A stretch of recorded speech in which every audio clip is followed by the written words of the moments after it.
The action I am taking will open up access to up to $50 billion of. We will finish the job of getting a total of $2,000.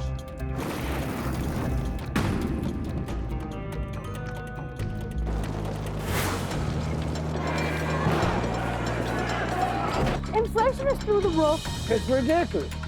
It's ridiculous. Everything going up.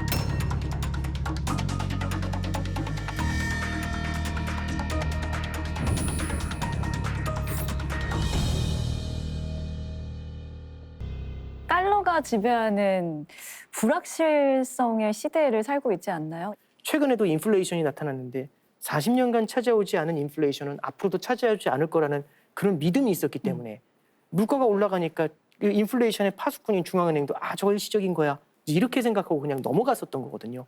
그게 40년 만에 인플레이션이라는 괴물을 깨웠고 이런 고통을 주고 있는 거지 않습니까? 세상의 혼돈의 시대로 지금 진입했습니다. 그러면 본인이 어떤 확실하게 믿는 어떤 교과서적인 것보다는 다양한 가능성을 열어두셨으면 좋겠어요. 연준도 예측에서 자주 틀리거든요. 네. 피할 수 없으면 즐기라 그런 말이 있지 않습니까? 네. 지금 달러가 중심이 되는 이런 국제통화 질서는 누구도 원했던 것은 아니지만 누구도 피할 수 있는 상황은 아닙니다. 그렇다면 미국을 비판적으로 흡수하면서 잘 관찰하는 그런 정책과 노력이 필요하다.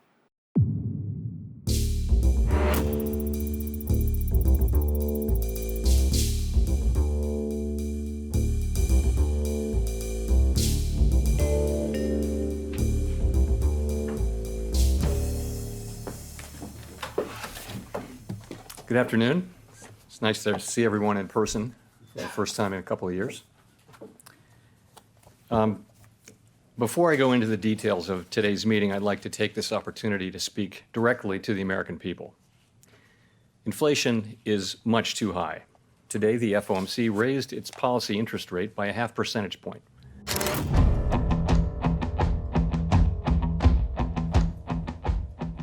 How do you explain to them what that does to their grocery bill or their rent or their gas bill? It's not going to be pleasant either, but in the end, everyone is better off. Everyone, particularly people on fixed incomes and at the lower part of the income distribution, are better off with stable prices. And so we need to do everything we can to restore stable prices. 파월의 말이 정말 오락가락했어요. 네, 일관되게 오락가락하다. 일관되게. 이제 그런 표현을 좀 많이 쓰는데요. 한 2년 좀 넘었죠. 처음에 물가가 올라올 때는 지금의 인플레이션은 일시적이다라고 얘기했다가 그게 이제 6개월 정도 지나서는 이게 심상치 않고 잘 내려오질 않으니까 일시적이라는 얘기는 금방 완화가 돼야 되는데 네. 그게 잘 되지 않으니까 일시적인 인플레이션이 아니다. 그래서 금리 인상해야 된다. 이렇게 얘기를 했죠. 그리고 이제 2000년대 들어와가지고는 0.25% 이상 금리 올리기가 쉽지가 않았는데 22년도 5월 달에는 0.5%로 올려요. 와. 그러니까 0.5% 올리니까 시장이 깜짝 놀랐는데 그때 했던 얘기 중에 하나가 0.75%까지는 아니다. 이렇게 얘기를 했다가 이제 그 다음 달에 0.75%로 올리거든요. Inflation will then move down toward our goals. Inflation will decline to levels much closer to our 2% longer run goal. And I think the risk of higher inflation has increased. Today, the FOMC raised its policy interest rate by a half percentage point. 75 basis point in an increase is not something the committee is actively considering. Today, the Federal Open Market Committee raised its policy interest rate by 0.75 of a percentage point. Today, we decided to leave our policy interest rate unchanged and to continue to reduce our securities holdings. 오늘 미국 파월 의장의 한마디에 전 세계 금융시장이 환호했습니다. 파월이 산타가 됐다, 이런 말까지 나왔는데요.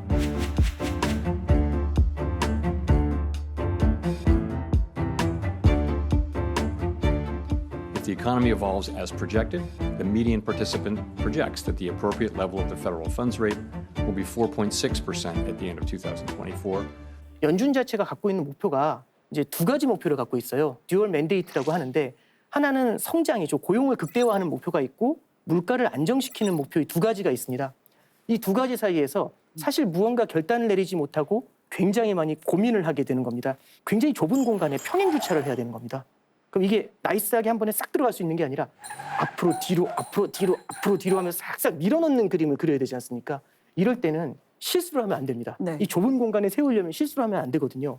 그럼 실수를 안 하려면 어떻게 되냐면 무언가 예측을 하고 움직이는 것보다는 데이터를 보면서 움직여야 되죠. 그래서 요즘은 데이터 디펜던시라는 말을 많이 씁니다. 데이터에 근거해서 움직이겠다라고 하는데 이게 딱 들으면 굉장히 합리적이지만 문제는 데이터라는 게 과거 데이터를 지금 확인하고 난 다음에 그걸 보고 움직이면 과거를 보면서 지금 운전하는 거지 않습니까? 그렇죠. 백미러를 보고 운전한다라는 표현이 그래서 나오는 거거든요. 앞을 지금의 가리고. 상황과 또 다를 그렇죠. 수도 있잖아요. 그러면 이제 과거에 있는 데이터가 갑자기 확 나타나면 뭔가 확 좋아지는 것 같으면 앞으로 나가고 갑자기 확 안 좋아지는 것 같으면 뒤로 나오고 이러다 보니까 오락가락하다 이제 이런 느낌들을 우리가 많이 받게 되는 것 같습니다. 네.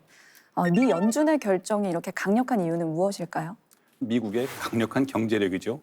그 중국이 빠른 속도로 쫓아오고 있지만 여전히 명목 GDP를 보면 중국의 50% 이상 미국 경제가 더 큽니다. 80년대 이후에 신자유주의 그 물결에 의해서 외환과 자본시장이 자유화돼 가지고 돈이 조금만 이익이 생기면 어디든지 국경을 넘나들지 않습니까? 그래서 미국에서 나비가 펄럭이면 한국 경제에 비가 오는 그런 나비 효과가 나올 수도 있기 때문에 미국 경제와 미국의 통화 정책을 보지 않을 수 없는 그런 상황입니다. 그렇죠. 차 이사님은 평생 한국은행에서 근무를 하셨잖아요. 그래서 금리를 결정하는 데 있어서 한국은행의 고충도 클 것 같습니다. 오죽하면 이창용 하는 총재께서 네. 한국은행은 정부로부터는 독립했지만 미 연준으로부터는 독립하지 못했다 하는 자탄에 가까운 말씀을 하셨는데요. 네네. 그 미국이 자국 사정에 따라 정해놓은 금리까지도 우리가 감안을 하면서 이제 정책을 펴야 되니까 자기 집안 꾸려나가면서 남의 집 살림까지 신경 쓰면서 살림을 해야 되는 그런 어려운 환경입니다. 네.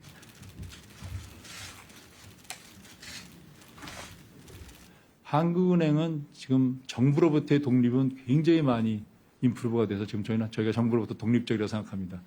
그러나 한국은행은 미국 페드로부터 독립적이지 않습니다. 한국은행이 어떤 조치를 한다고 해도 지금 외부에서 오는 충격에서 대응해야 되는 거가 더 아마 지금 큰 상황이기 때문에 제가 경착륙을 피할 수 있습니다. 아니다 얘기하기 굉장히 어렵습니다. 파월 의장 같은 경우에는 매도 아니고 또 비둘기도 아닌 올빼미라고 하는데 어떤 인물입니까? 아까 데이터 의존적이라고 하셨잖아요. 그러니까 실용적입니다. 그리고 데이터의 근간에서 이제 정책을 펼치지 어떤 통화주의나 이런 이념에 대한 강력한 집착은 없어요. 트럼프 대통령이 처음엔 파월을 굉장히 좋아했습니다. 굉장히 좋아했는데 그래서 자신을 위해서 경기를 부양할 줄 알았는데 그렇지 않은 긴축을 하니까 그때서부터는 트럼프 특유의 매우 강력한 레토릭들, 심지어 적이라고까지 표현했어요. 아니 연준 의장을 적이라고까지 표현할 정도였죠.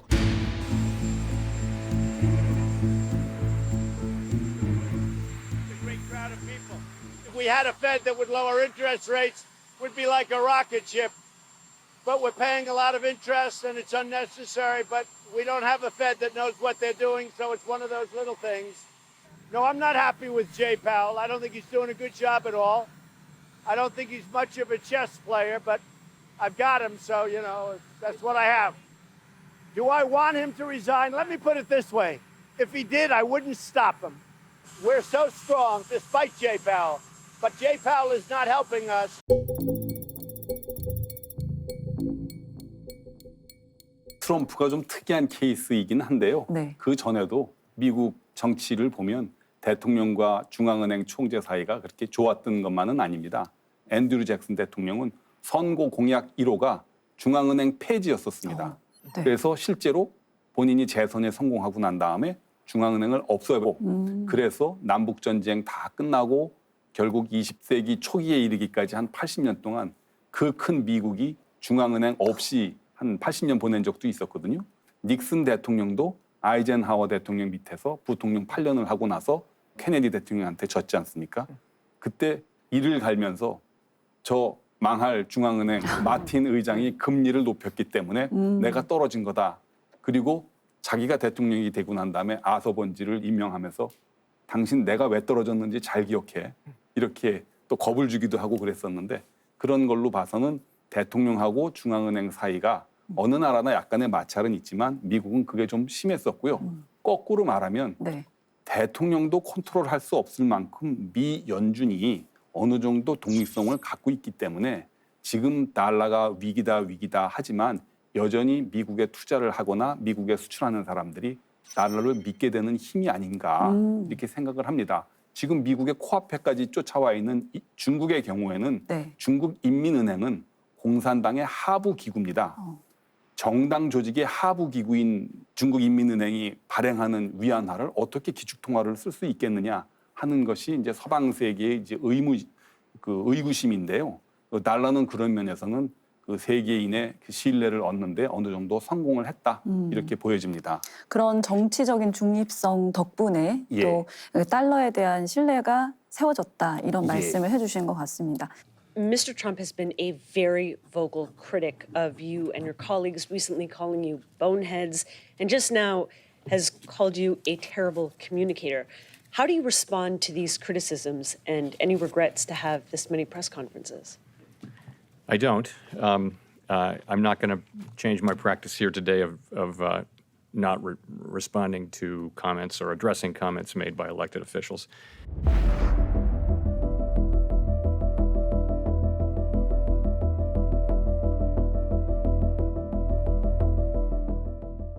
Well, the only way that the President Trump can really undermine the independence of the Fed is appoint new people to the Fed.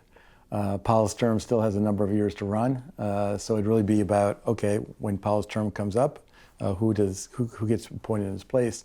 And it's even more complicated than that, though, because the governors have 14-year terms. So when you want to change over the Fed and change how the Fed behaves, it's not that easy to just switch out one person. You have to switch out a lot of people, so that takes quite a bit of time.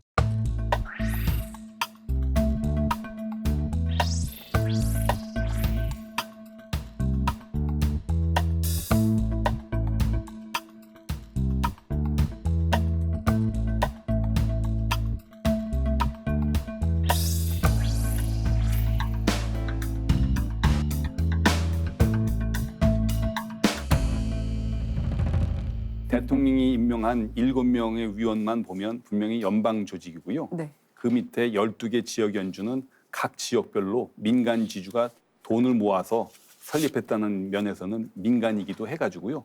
미국 사람들조차 그 굉장히 논란이 많고 심지어 이름 갖고 시비 붙는 사람도 있습니다.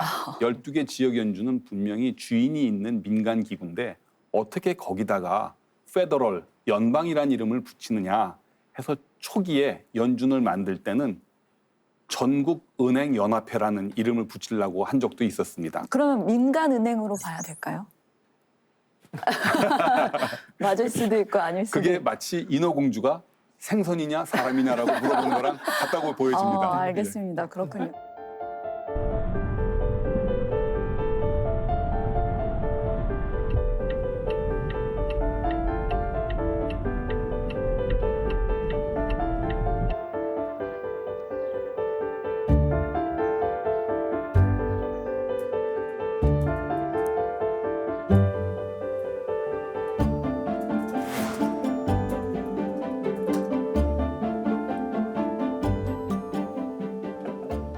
Im Jahr 2017 war uns schon klar, dass irgendetwas passieren wird mit den Weltwährungen, weil wir zu dem Zeitpunkt schon fast 20 Jahre lang eine mehr oder weniger uneingeschränkte Expansion der Geldmengen weltweit gesehen haben. Und uns war klar, dass das nicht ohne Folgen bleiben kann. Und die gängigste Theorie, die Idee ist natürlich zu sagen, wenn die Geldmenge stark ansteigt, dann kommt es zu einem Anstieg der Inflation.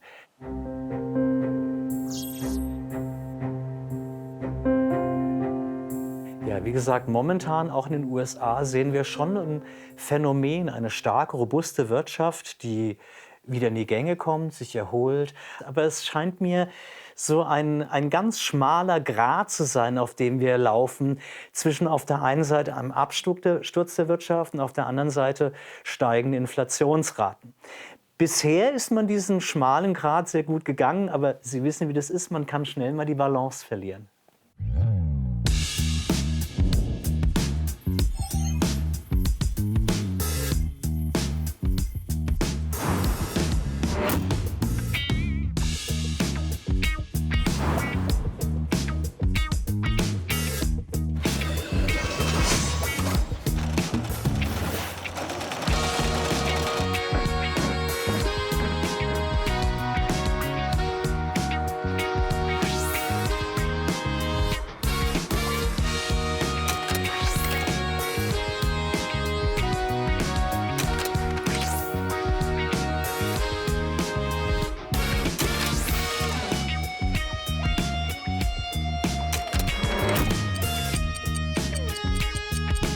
아르헨티나가 연 수천 %의 초인플레이션 악몽에 시달리고 있습니다.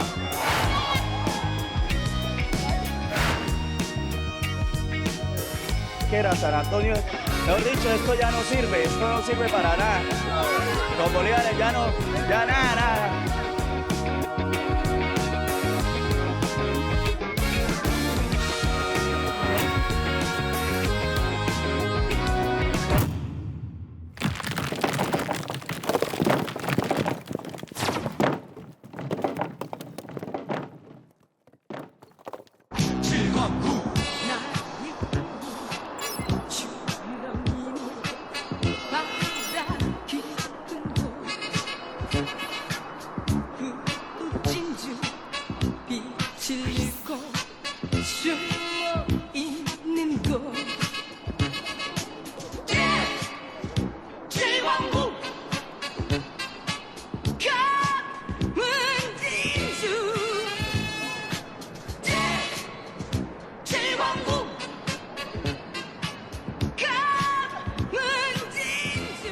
년대는요 석유 공급이 제한이 돼서 돈이 있다고 다 살 수 있었던 시절도 아닙니다. 그래서 한 사람한테 얼마씩 나누어서 할당을 해서 팔아가지고요.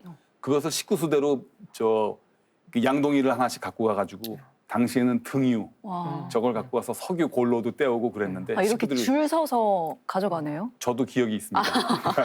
그 기억이 있어요? 예, 그 어머니가 너랑 나랑 같은 식구라는 거 얘기하지 마.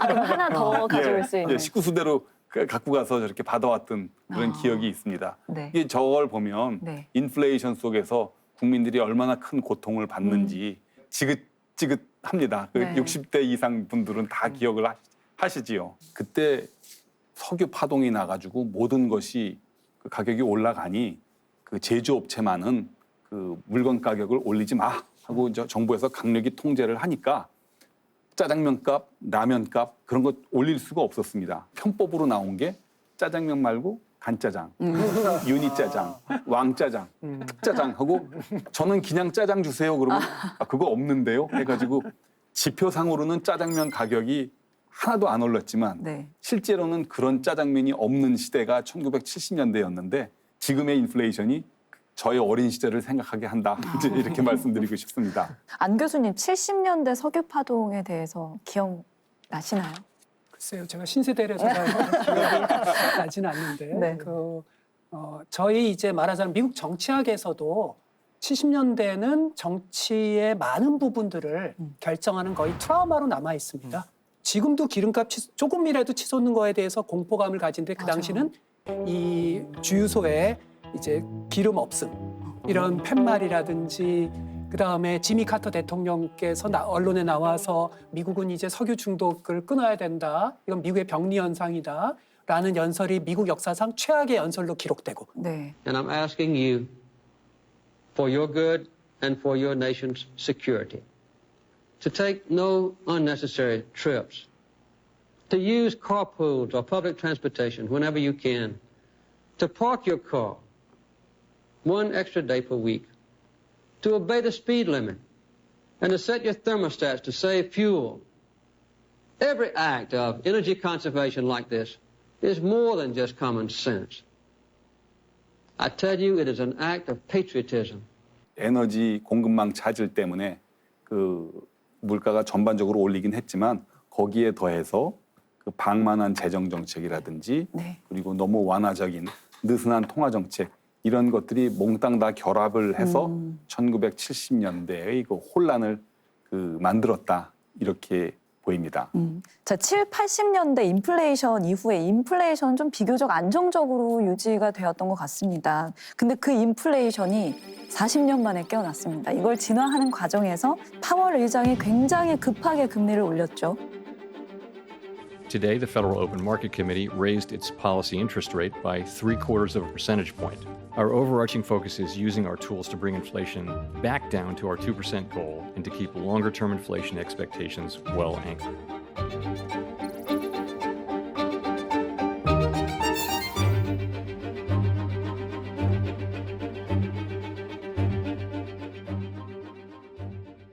그 인플레이가 굉장히 급속하게 올라갔는데 그것은 소비자들의 피해로만 돌아가는 게 아니고요. 결국은 그게 생산성을 저하시키고 물가가 올라가고 그러니까 기업들도 이거 투자를 해야 될지 말아야 될지 걱정이 되고 그래서 투자도 위축이 되고 또 그래서 미국의 전반적인 경쟁력을 상실을 해서 그 모든 것이 물가 관리에 실패해서 나왔다는 그런 경험이 있기 때문에 어떤 중앙은행 연준 의장이라도 70년대처럼 된다고 그러면 자다가도 벌떡 일어나가지고 저렇게 금리를 올리지 않을 수 없었을 겁니다. That they really waited too long to tighten. So that's the mistake, okay? And then just the mechanics of it, yeah, so the forward guidance did not really give people enough warning that they were gonna switch. So, you know, I've never thought forward guidance worked very well. It's never been that successful a tool. But I think it's a question of the Fed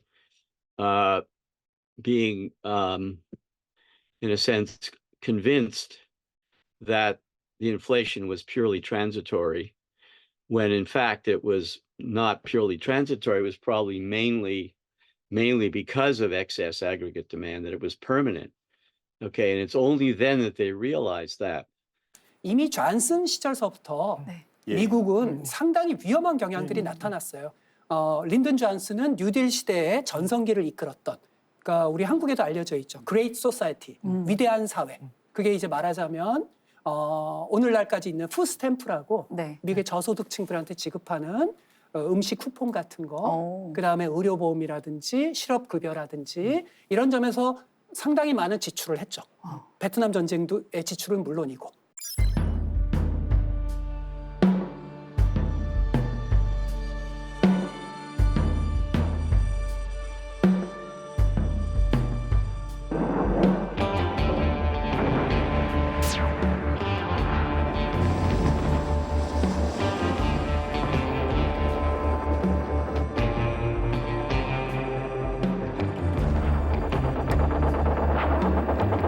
닉슨 입장에서는 고민이 되죠. 인플레도 잡아야겠고. 그러면서 경기 침체도 갈 수는 없고. 그러면서 닉슨이 캠프 데이비드에서 소위 말해서 선수들을 모읍니다. 아서 번스 그리고 폴 볼커 재무부 차관보.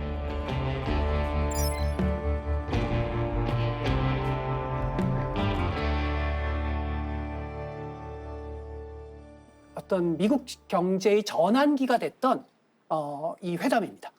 그 당시 철저히 비공개였는데 그 회담에서 이제 물가에 대한 통제 그리고 더 중요한 건 미국이 만들었던 근본위제를 닉슨 스스로가 이거를 이제 그만두는, 그 당시 미국인들은 아마 그 장면을 잊을 수가 없을 겁니다. I have directed Secretary Connally to suspend temporarily the convertibility of the dollar into gold or other reserve assets, except in amounts and conditions determined to be in the interest of monetary stability and in the best interest of the United States.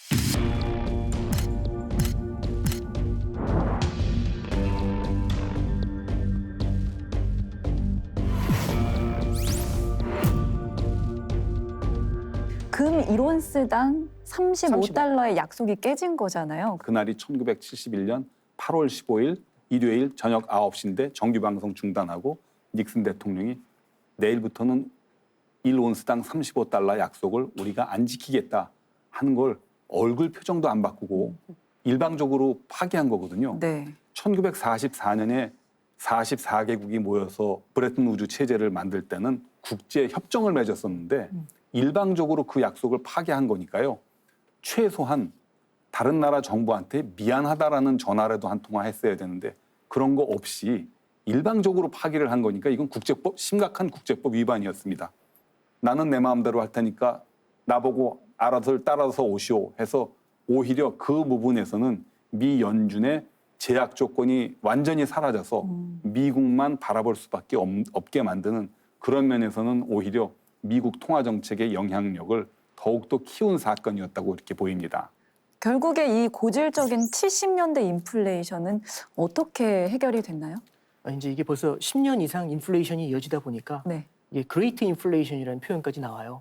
웬만큼 금리 인상에서도 이제 답이 안 나오고 하니까 이때 이제 해결사로 폴 볼커라는 분이 이제 그 중앙은행 총재가 새로 등장을 하게 되죠. 폴 볼커는 결국에는요 특단의 조치를 쓰는데 인플레이션을 잡는데 가장 좋은 방법은요. 경기를 박살내버리는 겁니다. 경기를 박살낸다는 거는 기준금리를 크게 올리는 거죠. 토요일 밤에 대학살이라고 하는 게 있는데요. 79년도 10월 6일에는 통화량을 쥐어버려가지고 기준금리를 거의 하루에 4%까지 끌어올리게 되거든요. 그래서 그때 당시에 미국의 기준금리가 20%를 넘어갑니다. 그러면서 이제 기준금리가 20%가 넘어가니까 그 실제로 미국의 실업률이 이 경기가 박살나니까 실업률이 뛰죠. 10.7%까지 뛰었는데 그건 금융위기 때보다 높은 숫자입니다. 30%가 넘는 중소기업 대출금리가 나오다 보니까 미국 중소기업의 40%가 파산을 합니다. 그러면서 모두 다 이 잘못이 폴 볼커의 잘못이다라고 해가지고 연준 앞에서 시위도 일어나죠. 이렇게 실물 경제가 크게 무너지고 나니까 아무래도 인플레이션 압력이 크게 둔화될 수밖에 없었을 거고요. 그 이후에는 인플레이션이 40년 동안 사라졌던 겁니다. 그러다가 요즘 나오는 얘기가 40년 만에 인플레이션이라는 얘기가 나오는 거죠.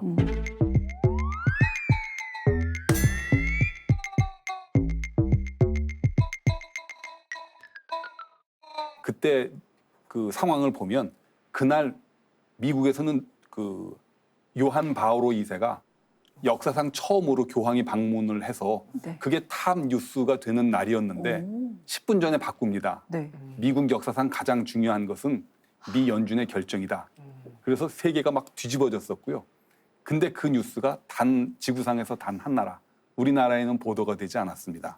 이틀 전에 야당 김영삼 총재를 제명하는 조치가 있어서 우리나라에서는 아무도 관심을 안 가졌었는데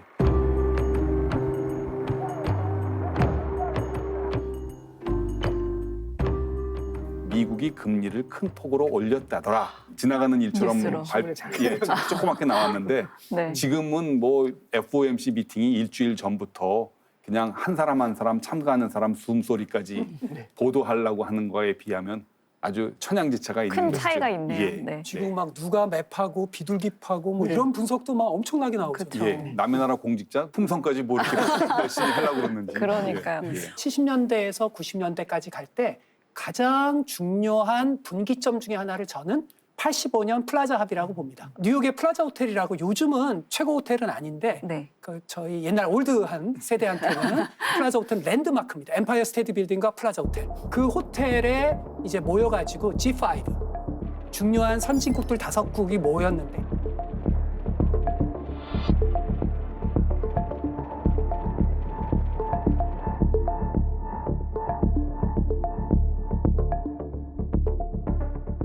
핵심은 뭐냐면 엔화와 마르크화의 이 가치를 높이는. 그래서 미국이 이제 계속 제조업의 이윤율이 저하되고 계속 수출에 적자가 생기고 하는 것들을 회복하기 위해서 제임스 베이커를 중심으로 해서 일본과 독일의 팔을 비틀었던 거예요. 사실 거기서만 그쳤으면 괜찮은데 일본은 미국의 수출만 할 생각하지 말고 금리를 낮춰서 일본의 내수를 부양하고 소비를 촉진해라. 그래야지 미국 물건을 사지 않겠느냐 하고 일본에 대해서 금리 인하 요구를 합니다. 당시 일본은 수십 년 동안 고도 성장을 하는 과정에서 BIS 자기 자본 비율이 7%밖에 안 됐었습니다. 그것을 유럽 내지 미국하고 같은 수준으로 8%로 올리려다 보니까 대출을 회수해야 되지 않습니까?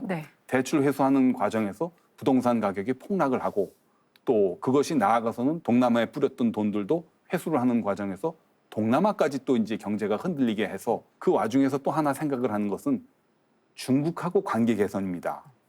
위안화 환율을 한꺼번에 30%를 평가절하를 하도록 만듭니다. 그러니 값싼 노동력을 통해 가지고 미국 시장을 함께 공략해왔던 말레이시아, 태국, 한국, 대만 경제가 동시에 무너지죠.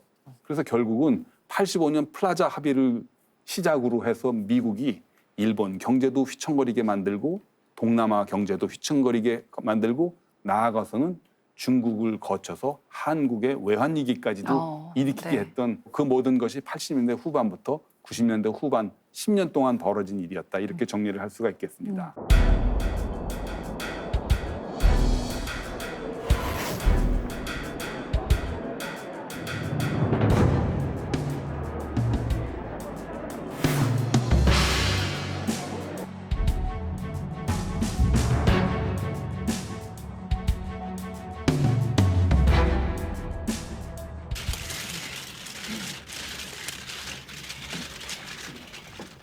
これだけは言いたいのは私らが悪いんであって社員は悪くありませんからどうか社員の皆さんに応援してください。お願いします。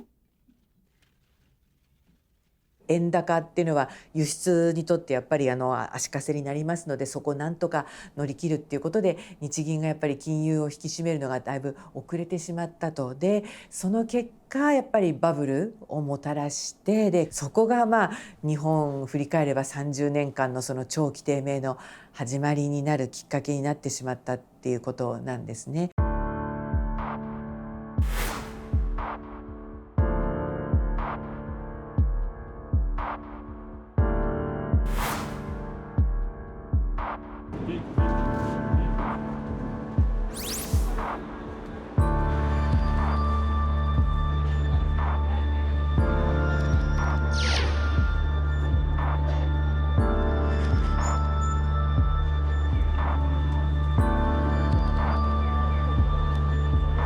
30年間、いろいろ、苦労していろんな努力はしてきたんですけれども、なかなか根本的な解決に至らずに今に至っている、すごい大きなリスクを国全体として抱えたままの状態で今この2024年を迎えているのがもう残念ですけど日本の国の状況だと私は思います。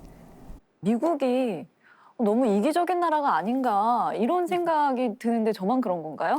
모두들 다 국제통화로 기축통화로 달러화를 쓰고 있다는 게 가장 큰 문제인 것 같아요.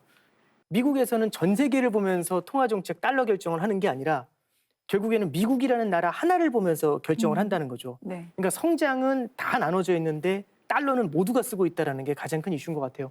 저 이제 고등학교 때 수학을 워낙 못했는데 예를 들어서 이제 그 전교 1등 수학 천재가 한 반에 있고 나머지는 다 수포자라고 가정을 해보죠. 선생님이 오셔서 걔만 데리고 수업을 하는 거예요. 들어오시자마자 하는 얘기가 자 집합 다 알죠? 영재 다 알죠? 이래서 쭉쭉 지나가는 거예요. 그럼 저 같은 수포자는 포기하는 거거든요. 자 이제 오늘 일반 수학 끝났어요 하면서 집에 그냥 나가시는 거죠. 미국 혼자 경제가 좋아졌다고 금리를 확 끌어올리게 되면은 다른 국가들이 외환 위기라든지 자본 유출에 대한 위험을 겪거든요. 그러면 미국하고의 성장의 격차가 더 커지는 문제가 생기죠. 그래서 이제 이기적이라는 말씀이 미국이 통화 정책을 쓸 때는 미국 경제의 성장에 포커스를 두고 있다. 이게 이제 가장 큰 문제죠. 미국은 아까 팀장님께서 말씀하신 대로 자국 중심의 통화 정책을 할 수밖에 없기 때문에 잘못하면 눈 감으면 코베 가는 세상이 돼서 그 미국의 움직임을 잘 파악을 하고 손해 보는 일이 없도록 기민하게 대응을 해야 되는 것이 결국은 해결책 아닌가 이렇게 네. 생각이 듭니다. 네.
For joining us as we come together, understanding that.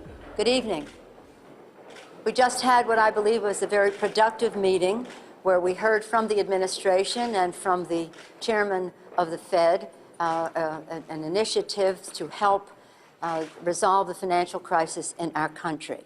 Our purpose is to do that, and in doing so, to insulate Main Street from Wall Street and recognize our responsibility to the taxpayer, to the consumer, and to people all across our country.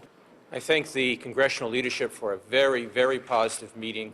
We look forward to working closely with Congress to resolve this financial crisis and get our economy moving again. We will continue to use all the tools at our disposal to improve market functioning and liquidity, to reduce pressures in key credit and funding markets, and to complement the steps that the Treasury and foreign governments will be taking to strengthen the financial system. We have pushed monetary stimulation to the highest point in American history.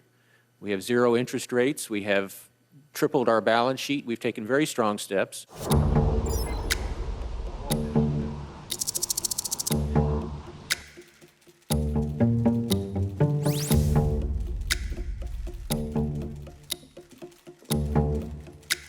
With inflation anticipated to run at or below our 2% objectives, the committee has become convinced that further policy accommodation is warranted to strengthen the recovery and support the gains we've begun to see in housing and other sectors. Accordingly, the FOMC decided today on new actions, electing to expand its purchases of securities and extend its forward guidance regarding the federal funds rate.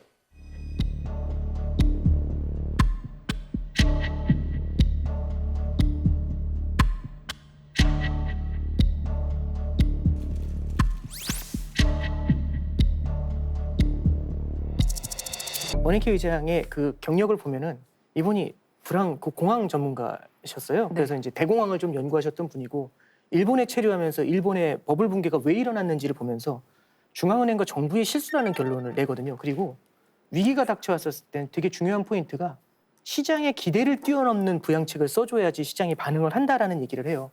이제 시장이 그러면 이제 얼마를 줘야 됩니까?라고 하면은 무엇을 원하든 그거보다 더 이제 이런 얘기가 되는 거죠. 벤 버냉키 의장 하면 헬리콥터 벤이라는 별명과 함께 양적 완화를 떠올리는데요. 뭐 금리를 0%까지 낮춘 제로금리 정책은 말할 것도 없고 네. 일드 커브 컨트롤이니 포워드 가이던스니 그다음에 또 중앙은행 간 통화 수합이니 뭐 쓸 수 있는 모든 걸 갖고 무슨 저글링 그 서커스단에 저글링 하듯이 네. 계속 새로운 용어들을 만드는데 여기서 조금 조심해야 될 부분은 있습니다. 그 위기가 터지면 중앙은행이 돈만 다 풀면 되는 거 아니냐. 그런데 그렇지는 않고요. 어떤 경로를 통해서 돈을 풀었는지를 함께 미시적으로 보는 게 중요한 것 같습니다. 미국은 세계의 자본시장의 중심이니까 국채와 정부보증채 중심으로 그 중앙은행이 그걸 사주면서 돈을 풀었고요.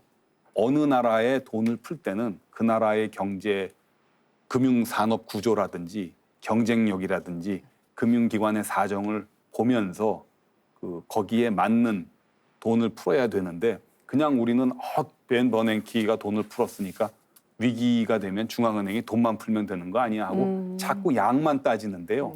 양만 따지는 것은 오히려 버블만 더 키우고 생산적이지 않은 부분에 돈을 몰리게 해서 더 큰 위기를 초래할 수 있다 하는 면에서는 좀 저희가 양적 완화를 조심스럽게 해석할 부분이 있을 것 같습니다. 네. 연준이 사실상 지나치게 자산 시장을 떠받치는 것 위주로 정책을 펼치다 보니까 네.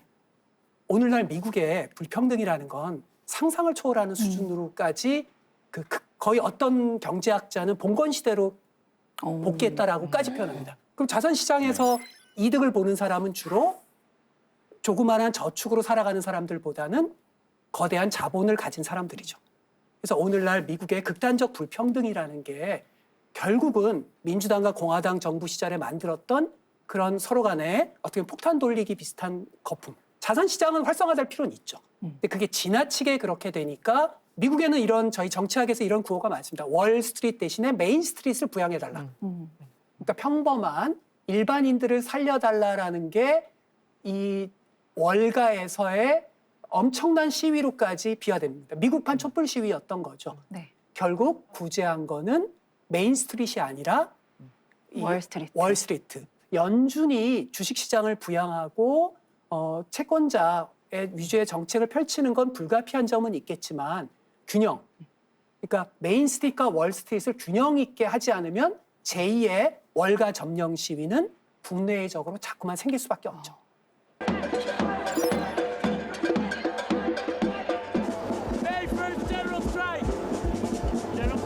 We got sold out!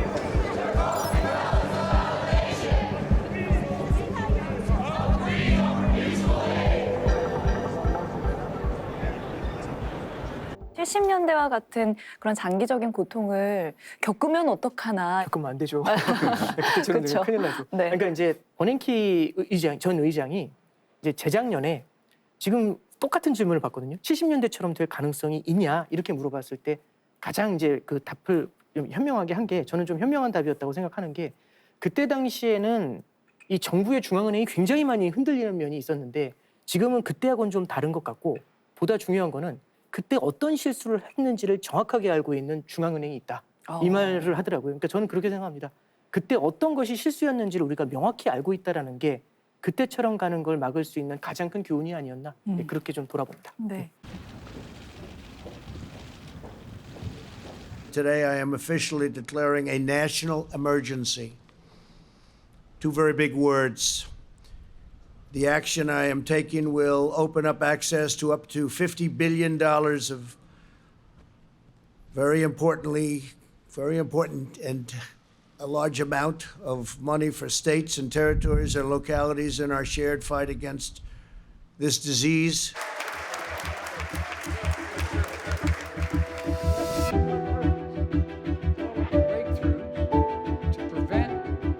Two parents, two kids, that's $7,200 in the pockets. They're going to help take care of your family. And that will help more than 65 million children.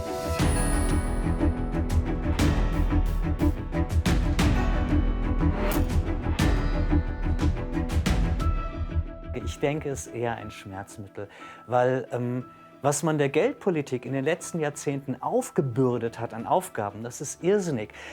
Aber wenn Sie der Geldpolitik immer mehr Aufgaben aufbürden, dann ist klar, dass es irgendwann schiefgehen muss. Sie können nicht gegen jede Krankheit dasselbe Schmerzmittel nehmen. Das funktioniert einfach nicht.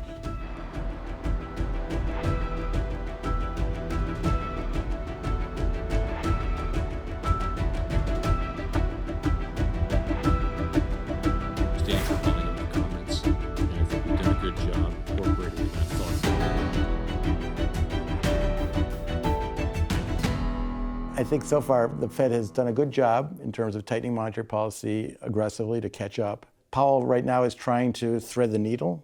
He's trying to achieve a soft landing. So he's trying to keep monetary policy tight enough for long enough to get inflation down to 2%, but without it causing a recession. If he pulls this off, it would be a remarkable achievement. About the future, they're going to go for the most stable currency. Okay, and if the Fed were to follow really bad policies, like make the kind of mistakes they made 2 years ago, or the big mistakes they made in the 70s, I mean, that weakens the dollar. So I say, as long as the U.S. is following sound policies, monetary and fiscal, the dollar will be strong. 위기가 주는 교훈은 결국 뭐라고 보십니까? 안이함에 대한 경계감을 갖고 언제든지 우리가 지금 너무 안이하게 생각하고 있는 게 무엇일까? 거기에 대한 고민을 하는 게 필요하지 않겠는가? 그렇게 말씀드립니다. 네. 요즘에 한국에 보면은 어떤 사람은 달러 체제가 영원히 간다. 어떤 사람은 위안화가 대체한다. 글쎄요. 그러니까 어떤 고정된 믿음보다는 다양한 미래에 대해서 열어놓는 사고를 하는 게 개인이나 국가나 필요하지 않을까. 결국은 탐욕이고 그 탐욕이 너무 커졌을 때 버블이 꺼지면서 이제 금융위기는 온다. 미국 소비자들이 쓰고 싶은 욕망을 주체하지 못해서 달러를 많이 풀다 보니 닉슨 쇼크가 온 것이고 네. 과도한 부동산 투기가 글로벌 금융위기를 가져왔고 우리나라 같은 경우에는 기업들이 과잉 중복 투자하다 보니 외환위기가 왔고 무엇이든지 너무 지나치면 위험하다. 그 여기 그림에도 나옵니다마는 그 네덜란드의 튤립 버블, 그다음에 영국의 남해 버블, 프랑스의 미시시피 버블 다 탐욕에서 일어난 거였거든요. 우리 마음속에 통제 안 되는 욕망은 무엇이 있는지 그걸 잘 컨트롤하는 것이 굉장히 중요한 것 같습니다.